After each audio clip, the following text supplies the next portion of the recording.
May I start with the obvious? Any conversations between you and your staff today with Boehner staff or Boehner? Anything new that we can report? You know, we're in constant communication. I remain hopeful that we can get this resolved. It shouldn't be hard to get resolved. You know, a lot of viewers are hearing about the fiscal cliff, but may not know what exactly does this mean. Look, if we don't do anything, if Congress does nothing, then on January 1st, taxes on every family in America goes up. And for the typical middle-class family, that means $2,200 out of pocket. That's $2,200 that could be spent on groceries, a mortgage, sending a kid to college. It means $200 billion come out of our economy that suddenly businesses aren't seeing, and as a consequence, they may slow down in terms of their investment and their hiring. So it would be bad for the economy, bad for American families. The good news is that there's a pretty simple solution to that part of it. The Democrats and Republicans both say they don't want taxes on middle-class families to go up. So we could go ahead and pass a bill extending middle-class tax cuts for all income $250,000 or below. That means 98% of Americans wouldn't see their taxes go up a single dime. That means that 97% of small businesses wouldn't see their income taxes go up. And that takes a lot of the edge off the fiscal cliff. And the Senate's already passed that bill. Democrats in the House are ready to pass that bill. The only holdouts right now are the House Republicans. Obviously, I'm ready to sign that bill. The other thing that the fiscal cliff involves is our long-term debt and deficits. And what I said on the campaign remains true. I've already cut $1 trillion worth of spending. I'm willing to do a lot more cuts in spending.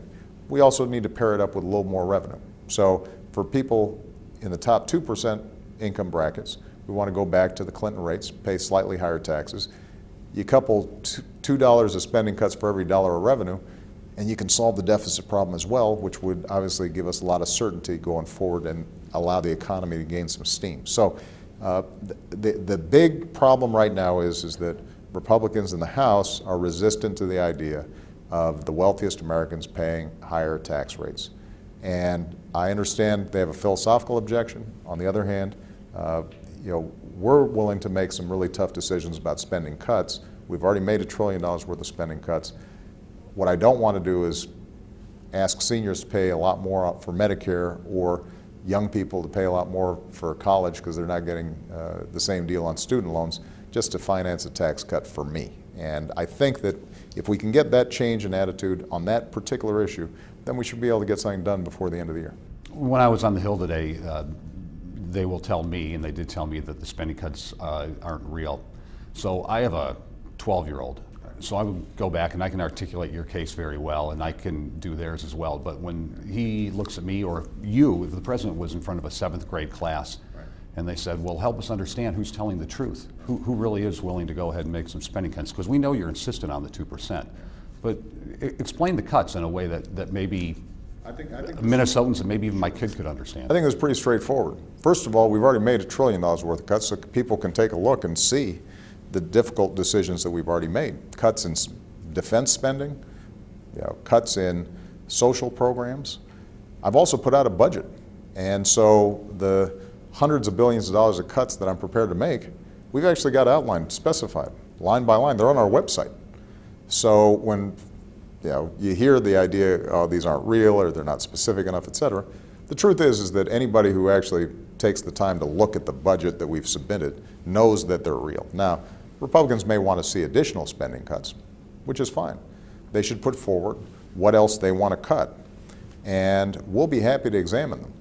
The one thing I won't do is to cut some core things that I think 7th graders or anybody could understand.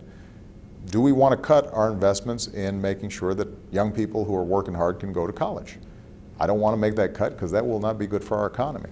Do we want to say to a family that's got a disabled child, we're going to cut our support so that your disabled child is getting the special attention they need so that they can succeed? I'm not going to do that, and I don't think your son or anybody else would be willing to do that. And so the idea here is to make sure that the cuts we're making are ones that don't either impact whether we grow in the future or hurt people who are vulnerable and need help. And I think that we can do that in an intelligent way. So if you want to know who's telling the truth about this, I think this is very straightforward. You can go to my website, whitehouse.gov, and you'll see all the cuts we're prepared to make. We're prepared to make more. And I think if you ask Republicans, give us specifics on what more do you want cut, they'd be hard-pressed to tell you. Is there an issue of trust when it comes to negotiating with them? You know, my sense is it's less an issue of trust. I think that this has more to do with politics. You know, I think the idea of not raising taxes has become sort of a religion for a lot of members of the Republican Party. I think Speaker Boehner has a contentious caucus. His caucus is tough on him sometimes, and so he's constantly doesn't want to look like he's giving in to me somehow, because that might hurt him in his own caucus.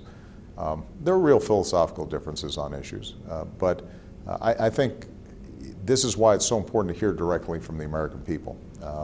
We've gathered stories from Americans all across the country about what losing $2,000 would mean to them.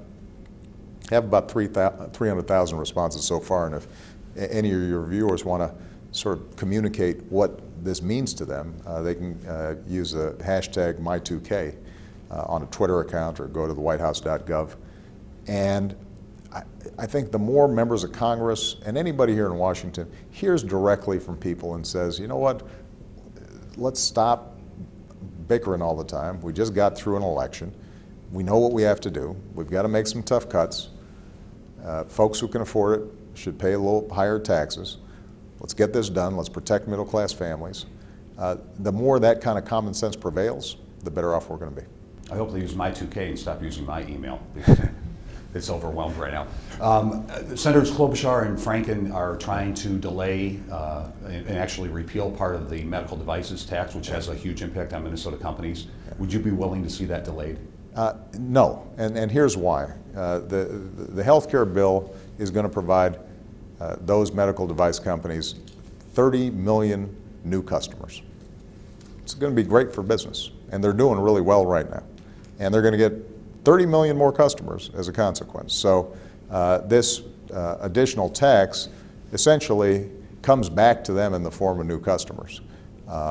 And I think it's very important for us to maintain the principle that A, nobody should go bankrupt when they get sick in this country, and B, the providers of medical services should recognize that they're going to get a big benefit from all these uninsured folks suddenly having insurance, and that means that they should be willing to do a little bit in order to make that happen. It's not just medical device folks. Hospitals are doing a little bit more because they know that now they're not going to have uncompensated care in emergency rooms.